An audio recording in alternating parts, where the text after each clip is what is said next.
Hi everyone, आप सबका बहुत बहुत स्वागत है आपकी इस छोटी सी और प्यारी सी क्लास में, जो कि छोटी सी नहीं रहने वाली, क्योंकि आज आपको जो इस क्लास में मिलने वाला है वो अभी तक मुझे नहीं लगता कि किसी ने 10 मिनट शो में कराया होगा। ठीक है, और अगर कराया होगा तो शायद मेरी नज़र में कभी नहीं आया होगा। तो चलिए बच्चा, आपके रेलवे के एग्जाम के लिए स्पेशल फिजिक्स के न्यूमेरिकल इसमें आपको मिलेंगे, कुछ थियोरेटिकल क्वेश्चन भी रहेंगे।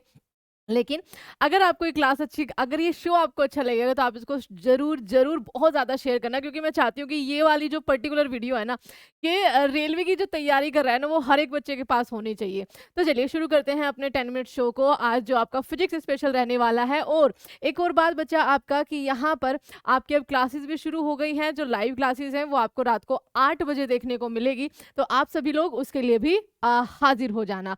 चलिए अपने पहले सवाल से चलते हैं बिना किसी देरी के, क्योंकि ये 10 मिनट से तो बड़ी होगी, क्योंकि कुछ फॉर्मूलाज भी मैंने आपके लिए लिखकर यहाँ पर लाई हूँ। सबसे पहला सवाल है, यदि प्रकाश किरण अवतल दर्पण के वक्रता केंद्र से होकर गुजरती है, तो आपतित किरण और परावर्तित किरण के बीच का जो बनने वाला कोण है वो कितना होता है बेटा? वो 0 होता है। ठीक है, तो आपका सही जवाब यहाँ पर, एक सेकेंड, क्या हो जाएगा? 0 डिग्री का बनेगा। इनमें से किस प्रकार के प्रतिबिंब पर्दे पर प्राप्त किए जा सकते हैं? वास्तविक और बड़ा, वास्तविक छोटा, आभासी और बड़ा, या फिर आभासी और छोटा? तो इसका सही जवाब क्या हो जाएगा बच्चा? इसका सही जवाब हो जाएगा ए और बी दोनों, क्योंकि वास्तविक और बड़ा भी और वास्तविक और छोटा भी। तो आपका यहाँ पर सही जवाब क्या हो जाएगा? ऑप्शन नंबर, अच्छा इसमें बनेगा, sorry, option number C, A and B दोनों।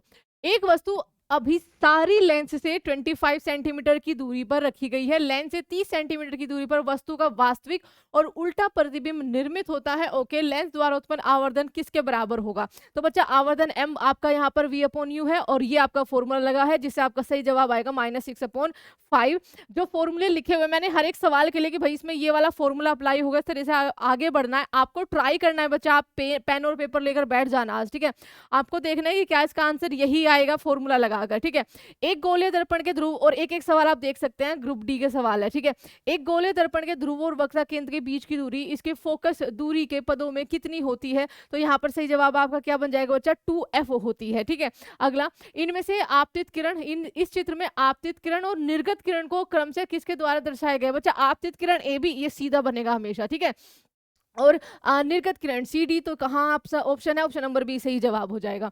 एक छात्र किसी गोलीय दर्पण का उपयोग करके एक कागज पर सूर्य का एक स्पष्ट प्रतिबिंब फोकस करता है। कुछ समय बाद जलने लगता है। दर्पण के बारे में कौन सा कथन आपका सही है? तो इनमें से आपको कौन सा कथन सही हो जाएगा बच्चा? यह अवतल गोलीय दर्पण है, बिल्कुल करेक्ट है। इसकी फोकस दूरी धनात्मक है। यह एक अभिसारी दर्पण है, तो सही जवाब आपका क्या हो जाएगा? ये एक अभिसारी दर्पण है और ये एक अवतल गोलीय दर्पण है। तो आपका यहाँ पर ऑप्शन नंबर ए और सी, ए और सी, यहाँ पर ऑप्शन नंबर ए हो जाएगा। कार के रियर व्यू, ठीक है, कार के रियर व्यू यहाँ पर पढ़ लेती हूँ। रियर व्यू दर्पण में के रूप में प्रयुक्त एक उत्तल दर्पण की फोकस दूरी 2 मीटर है।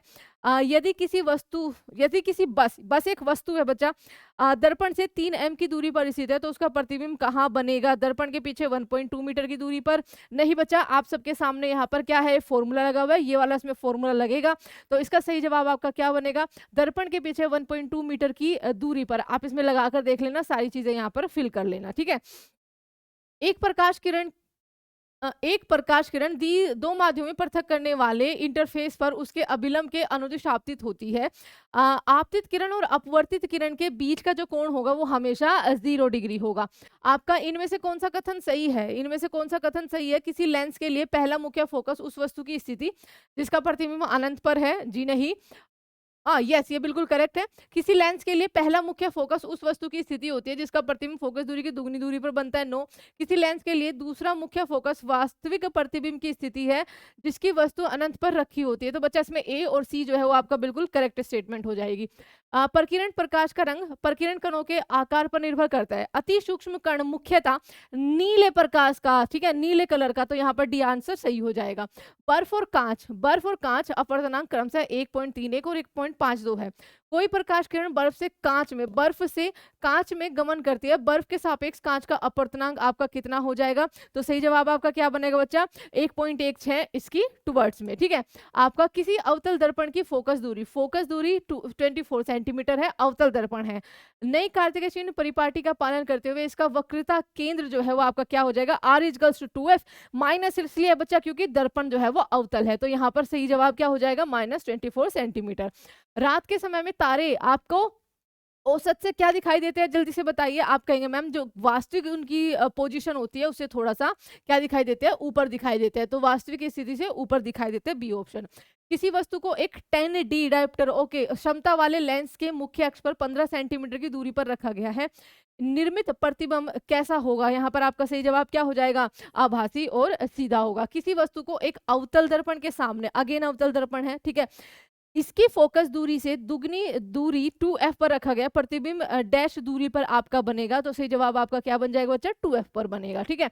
किसी उत्तल दर्पण की फोकस दूरी 15 सेंटीमीटर धनात्मक, नई कार्तिक चिन्ह परिपाटी का पालन करते हुए इसका वक्रता केंद्र जो है वो कितने सेंटीमीटर बनेगा बच्चा? 15 दूनी 30, तो 30 सेंटीमीटर यहाँ पर आपका सही जवाब हो जाएगा। धनात्मक हो क्योंकि उत्तल है।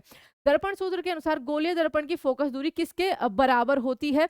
तो ये किसके बराबर होती है गोलीय दर्पण की फोकस दूरी? आप ये वाला फॉर्मूला लगाते हैं 1/f equals to 1/u plus 1/v। यहाँ पर आपका f का मान है तो uv अपॉन में u प्लस v, ठीक है।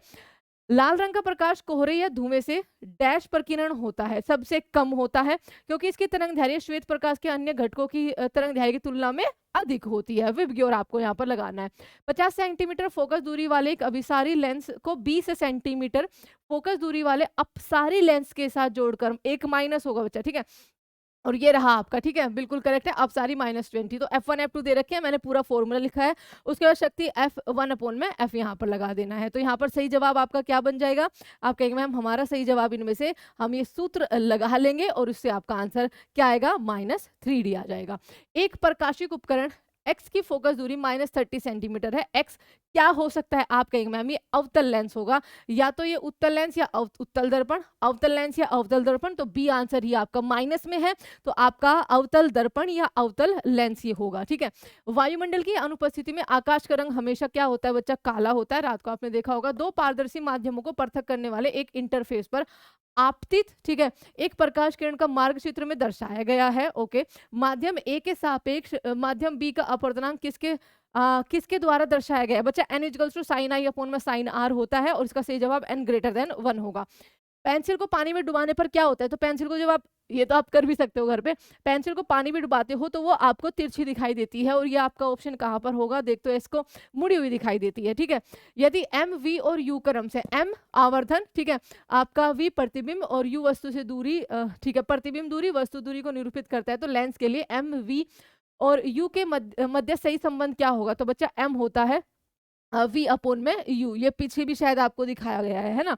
आगे, एक गोलाकार दर्पण के लिए ध्रुव और वक्र केंद्र के बीच की जो दूरी है वो कितनी होती है? आपकी दुगनी होती है। ध्रुव और वक्र केंद्र की दुगनी होती है, ठीक है। चलिए, इसमें क्या हो रखा है? ये मिस हो गया।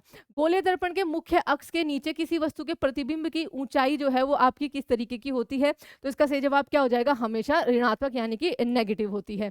एक 12 सेंटीमीटर लंबी एक वस्तु को अवतल लेंस से 15 सेंटीमीटर की दूरी पर रखा गया है। इसकी 8 सेंटीमीटर की आभासी प्रतिबिंब डैश की दूरी पर प्राप्त किया जा सकता है। तो -10 सेंटीमीटर यहाँ पर आपका करेक्ट आंसर होगा क्योंकि अवतल दर्पण है। प्रिज्म के माध्यम से श्वेत प्रकाश के गुजरने पर इसका वर्ण विक्षेपण होता है। विचलन कोण डैश आपका क्या होगा तरंगदैर्घ्य के क्या होता है? इनवर्सली प्रोपोर्शनल होता है, यानी कि आपका व्युत्क्रमानुपाती होता है। एक आपतित किरण अवतल दर्पण के फोकस से होकर गुजरती है। परावर्तित किरण मुख्य अक्ष के समांतर हमेशा आपकी बनेगी। जब प्रकाश किरणों का समांतर पुंज, ठीक है, ये मत सोचना कि मैम ये कैसे क्वेश्चन है। एक ही क्वेश्चन को आप यहाँ पर चेक कर सकते हो कि वो किस, हर एग्जाम में आते हैं फॉर्मूला बेस्ड। रेलवे में साइंस अच्छी खासी आएगी, ठीक है। जब प्रकाश किरणों का समांतर पुंज 1 मीटर फोकस दूरी के उत्तल दर्पण पर आपतित होने पर तो परावर्तित किरणें डैश आपकी बनेगी। तो सही जवाब क्या हो जाएगा बच्चा? जो आपकी परावर्तित किरणें हैं तो वे पीछे बनेंगी शीशे दर्पण के, सॉरी, ठीक है, 1 मीटर की दूरी पर उस बिंदु से अपसरित होती हुई प्रतीत होंगी। बी ऑप्शन आपका सही से होगा जवाब। एक लेंस में +2.0 डायोप्टर की शक्ति है।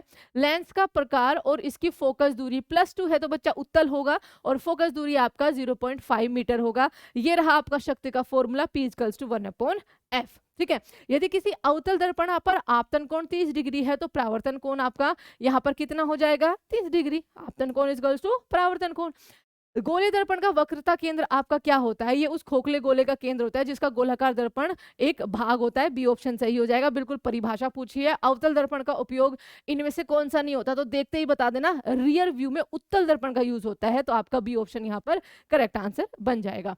किसी गोलाकार दर्पण की परावर्तक सतह के व्यास को क्या कहा जाता है? बच्चा इसको अपर्चर कहते हैं, द्वारक कहते हैं। एक वस्तु के 10 सेंटीमीटर की फोकस दूरी वाले एक उत्तल लेंस, ठीक है, से 20 सेंटीमीटर की दूरी पर रखा जाता है। इसका प्रतिबिंब कितनी आपका दूरी पर बनेगा? तो 20 सेंटीमीटर की दूरी पर आपका यहाँ पर बनेगा, धनात्मक रहेगा।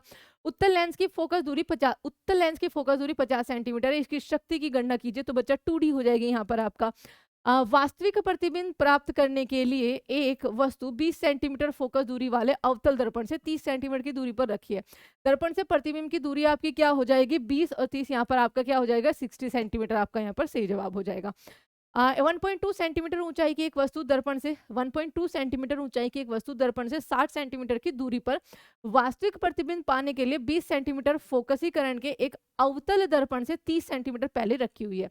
प्राप्त प्रतिबिंब की ऊंचाई आपकी क्या हो जाएगी यहाँ पर? तो बच्चा इसकी अवतल है तो माइनस में होगी, और जब आप फॉर्मूला लगाओगे तो 2.4 सेंटीमीटर आपका यहाँ पर आंसर आना चाहिए।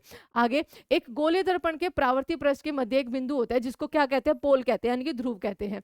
यदि किसी चालक से प्रवाहित धारा की दिशा चुंबकीय क्षेत्र की दिशा के बीच का कोण शून्य हो तो बालक पर लगने वाला बल आपका कितना होगा? तो बच्चा ये F equals to B I L sine theta, अगर साइन थीटा की मान यानी कि 0 है तो यहाँ पर आपका सही जवाब क्या हो जाएगा? पूरा सब कुछ 0 हो जाएगा, तो 0 आंसर हो जाएगा। किसी भौतिक राशि का मात्रक वोल्ट पर एम्पियर होता है तो ये आपका रेजिस्टेंस प्रतिरोध का होता है। किस धारावाही चालक द्वारा उत्पन्न चुंबकीय क्षेत्र डैश में आपकी वृद्धि होती है? आपका दूरी, ठीक है, वृद्धि के साथ घटता है दूरी।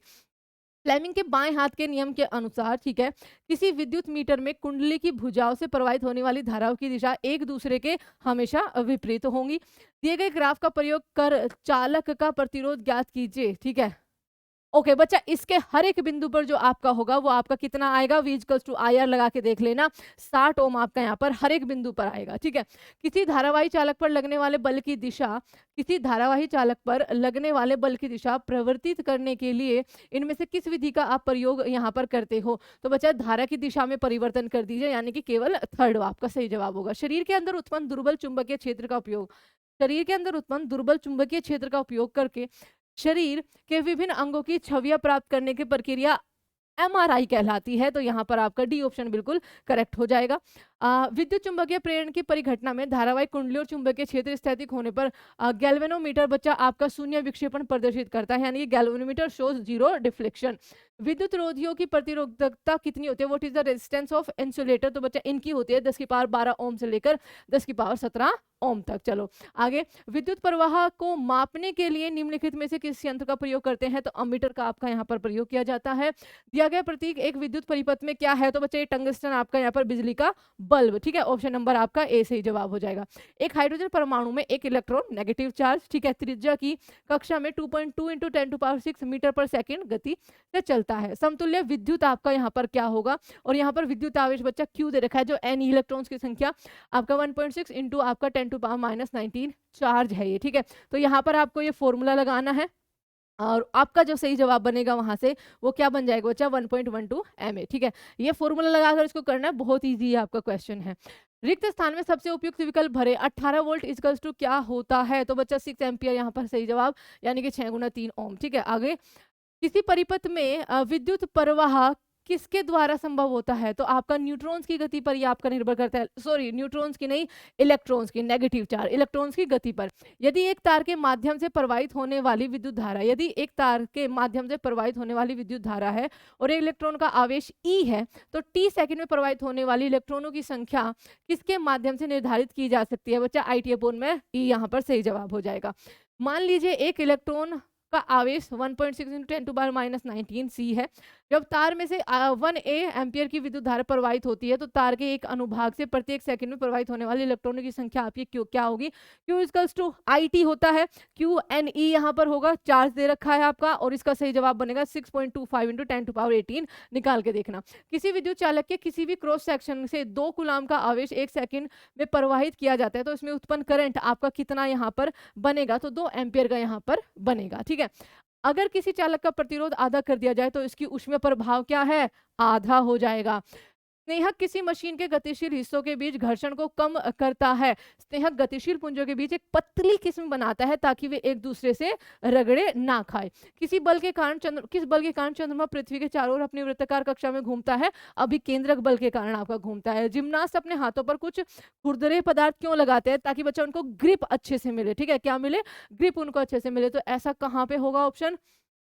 नहीं, चमकदार नहीं बनाते। बेहतर पकड़ और घर्षण को बढ़ाने के लिए लगाते हैं। सी ऑप्शन सही हो जाएगा। क्या सतहों पर पॉलिश करने या स्नेहक की बहुत सी मात्रा का उपयोग करके घर्षण को पूरी तरह समाप्त किया जा सकता है? नहीं, घर्षण को पूरी तरह से समाप्त नहीं किया जा सकता क्योंकि कुछ अनियमितताएं आपकी यहाँ पर बनी रहेंगी। निम्नलिखित में से किस कारक पर द्रव में किसी वस्तु पर घर्षण बल निर्भर करता है? द्रव के संबंध में गति, उस पर भी करेगा, द्रव की प्रकृति पर करेगा, वस्तु के आकार पर। डी ऑप्शन आपका सारा बिल्कुल सही जवाब हो जाएगा। जूतों के तले हुए खांचे क्यों बनाए जाते हैं? ताकि पकड़ और घर्षण के लिए, ठीक है, आपका घर्षण को बढ़ाने और बेहतर पकड़ करने के लिए।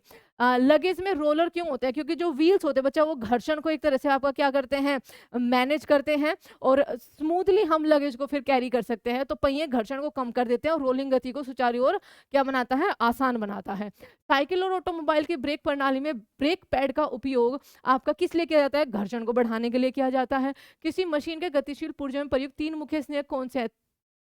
रेगमार नहीं, ग्रीस, तेल और ग्रेफाइट। ठीक है, आगे एक ध्वनि तरंग की आवृत्ति 200 हर्ट्ज है। ठीक है, 200 हर्ट्ज है और इसकी तरंग दैर्घ्य 2 मीटर है। ध्वनि की तरंग की चाल आपकी क्या होगी? v equals to lambda f होती है। तो 400 मीटर यहाँ पर आपका सही जवाब हो जाएगा। ध्वनि की इनमें से कौन सी विशेषता हमें समान पिच और तीव्रता वाली ध्वनियों को अलग करने में सक्षम बनाती है? ध्वनि की विशेषताएं और उसका गुण। इनमें से कौन सा प्रतिध्वनि को कम करने के लिए प्रयुक्त ध्वनि शोषक सामग्री का एक उदाहरण है? आपका compressed fibre board. B option सही हो जाएगा। इनमें से कौन सी एकल आवृत्ति की ध्वनि है? तो सुर। ठीक है, गाने वाने में बहुत ज्यादा यूज होते हैं। लगातार 2 संपीड़ित या 2 विरलन रेयरफेक्शन के बीच की दूरी को क्या कहा जाता है? इसको लैम्बडा यानी कि वेवलेंथ कहा जाता है। निम्नलिखित में से कौन सी ध्वनि तरंगे प्रति इकाई समय के लिए दोलनों की संख्या है? तो बच्चे यहाँ पर फ्रीक्वेंसी की बात हो रही है। जब ध्वनि ठोस सतह से टकराती है तो क्या होता है? तो जब ध्वनि ठोस सतह से टकराएगी तो ध्वनि अवशोषित और परावर्तित आपका दोनों होती है। आगे एक ध्वनि तरंग की आवृत्ति 25 हर्ट्ज है। इसकी तरंग दैर्घ्य 4 मीटर है। ठीक है, 200 मीटर की दूरी को तय करने में ध्वनि तरंग द्वारा कितना समय आपका यहाँ पर लगेगा? 2 सेकंड का आपका यहाँ पर टाइम लगेगा बच्चा। धातु ब्लॉकों में डैश का पता लगाने के लिए अल्ट्रासाउंड का उपयोग करते हैं क्रैक्स और डिफेक्ट्स का पता करने के लिए। जब माध्यम का तापमान बढ़ता है तो ध्वनि की गति आपका किस तरीके की होती है? तो जब माध्यम का तापमान बढ़ेगा तो ध्वनि की गति भी आपकी तीव्र होती है। ध्वनि में 333 मीटर पर सेकंड की चाल से यात्रा करती है ध्वनि हवा में। ठीक है, इस प्रकार 1 सेकंड में 333 मीटर की दूरी किसके द्वारा तय की जाती है बच्चा? डिस्टर्बेंस यानी कि शांति। यहाँ पर क्या हो जाएगा? रिक्त स्थान में सबसे उपयुक्त विकल्प भरे। ध्वनि की पिच इसके डैश पर निर्भर करती है, आपकी आवृत्ति पर निर्भर करती है। यदि दिए गए वेग पर किसी ध्वनि तरंग की आवृत्ति बढ़ाई जाए तो इसकी तरंग दैर्घ्य पर आपका क्या प्रभाव पड़ेगा? इसके तरंग दैर्घ्य में आपकी क्या आ जाएगी? कमी आ जाएगी। यदि किसी व्यक्ति का द्रव्यमान पृथ्वी की सतह पर 60 और चंद्रमा की सतह पर उसी व्यक्ति का द्रव्यमान कितने केजी हो जाएगा बच्चा? 60 केजी हो जाएगा। ठीक है, आगे गुरुत्वाकर्षण बल का नियम डैश द्वारा आपका किया। एक सेकेंड,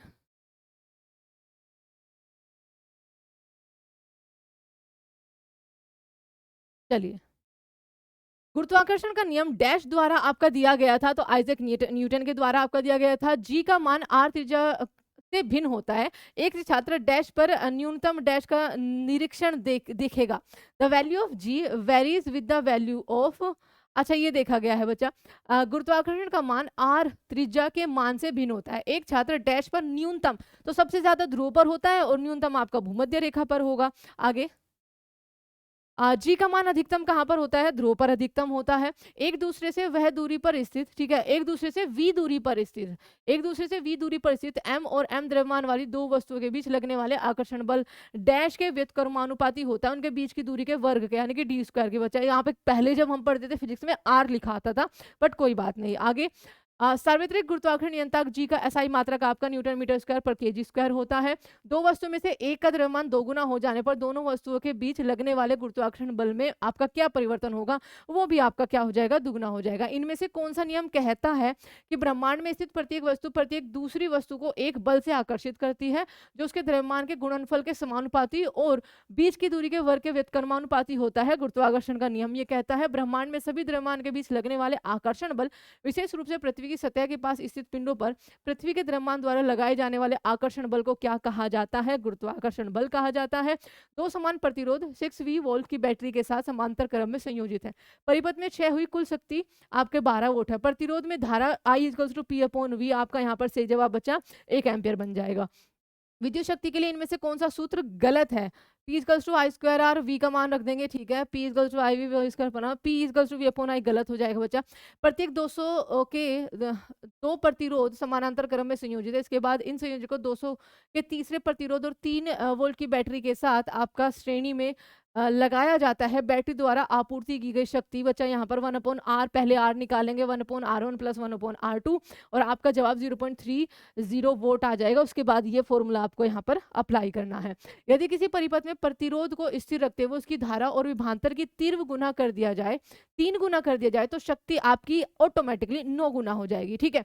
यदि एक टोस्टर को 220 वोल्ट के बजाय 440 वोल्ट से जोड़ा जाए तो प्रति सेकंड उत्पन्न होने वाली ऊष्मा पहली उत्पन्न होने वाली ऊष्मा की डैश हो जाएगी 4 गुना आपके यहाँ पर हो जाएगी। विद्युत मोटर में डैश रूपांतरण होता है, तो विद्युत ऊर्जा का रूपांतरण यांत्रिक ऊर्जा में।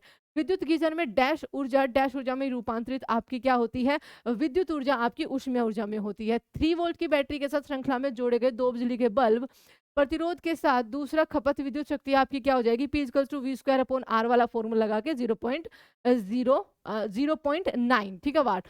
जब एक हीटर द्वारा 1 मिनट 20 सेकंड में 60 kg किलो जूल ऊष्मा उत्पन्न की जाती है तो इसकी शक्ति आपकी क्या हो जाएगी? 750 वोल्ट बच्चा, ठीक है।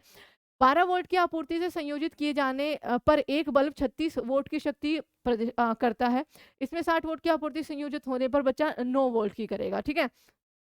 हाँ, एक घर में 150 वोल्ट रेटिंग वाला टीवी सेट 4 घंटे के लिए संचालित होता है। 1500 वोल्ट का विद्युत हीटर 25 मिनट, 50 को घंटे में चेंज कर लेंगे, ध्यान रखना, संचालित होता है। तो टीवी सेट और विद्युत हीटर की दैनिक ऊर्जा खपत आपकी क्या होगी? तो सही आंसर आपका क्या बनेगा? इसकी 15 चौका 60, 600 और 625, इसको घंटे में आप कन्वर्ट कर लेना। इनमें से उल्लेखनीय गतिविधियों में किसमें स्थितिज ऊर्जा आपको गतिज ऊर्जा में परिवर्तित किया जाता है? एक पेंडुलम का झूलना आपका यहाँ पर करेक्ट आंसर हो जाएगा। इनमें से किसकी तरंगदैर्घ्य सबसे छोटी होती है? तो गामा किरणों की तरंगदैर्घ्य आपकी सबसे छोटी होंगी। इनमें से कौन सा ग्रीक अक्षर तरंगदैर्घ्य को निरूपित आपको करता है? तो लैम्डा आपसे। अनुप्रस्थ तरंगदैर्घ्य आपकी क्या होती है? इन तरंगों के माध्यम से कण तरंगों के संचरण की दिशा आपका संवत कंपन करते हैं। भूकंप की किन तरंगों में अनुप्रस्थ विस्थापन आपका शामिल है? तो एस तरंगे सेकेंडरी जो होती है। कौन विद्युत चुंबकीय तरंग आपका नहीं है? अल्ट्रासाउंड नहीं होती है। इनमें से कौन विद्युत चुंबकीय तरंगे हैं? तो एक्स रेज आपका यहाँ पर सही जवाब हो जाएगा। रेडियोधर्मी पदार्थ द्वारा उत्सर्जित विकिरण की मात्रा को पारंपरिक इकाई क्यूरी, ठीक है, आपका सही जवाब होगा। भारी जल इनमें से किससे संबंधित है? तो आपका परमाणु ऊर्जा उत्पादन के संयंत्र से। इनमें से किसका उपयोग परमाणु रिएक्टर में विखंडनीय ईंधन के रूप में किया जाता है? यूरेनियम 235 का किया जाता है। नाभिकीय संलयन में 2 या 2 से अधिक नाभिकों के संयोजन की प्रक्रिया है। परमाणु संलयन के लिए आवश्यक तापमान लगभग आपका क्या होना चाहिए बच्चा? 100 मिलियन केल्विन के आसपास होना चाहिए। इनमें से कौन सा थर्मो न्यूक्लियर संयन अभिक्रिया का एक उदाहरण है? हाइड्रोजन बम आपका यहाँ पर सही जवाब हो जाएगा। सूर्य और अन्य तारों में ऊर्जा का स्रोत आपका परमाणु संलयन हो जाएगा। इनमें से कौन सी निम्न ऊर्जा वाले न्यूट्रॉनों में बमबारी करने पर रेडियोधर्मी बच्चा नाभिकीय विखंडन की यहाँ पर परिभाषा दी गई है। डैश रेडिएशन की प्रवेश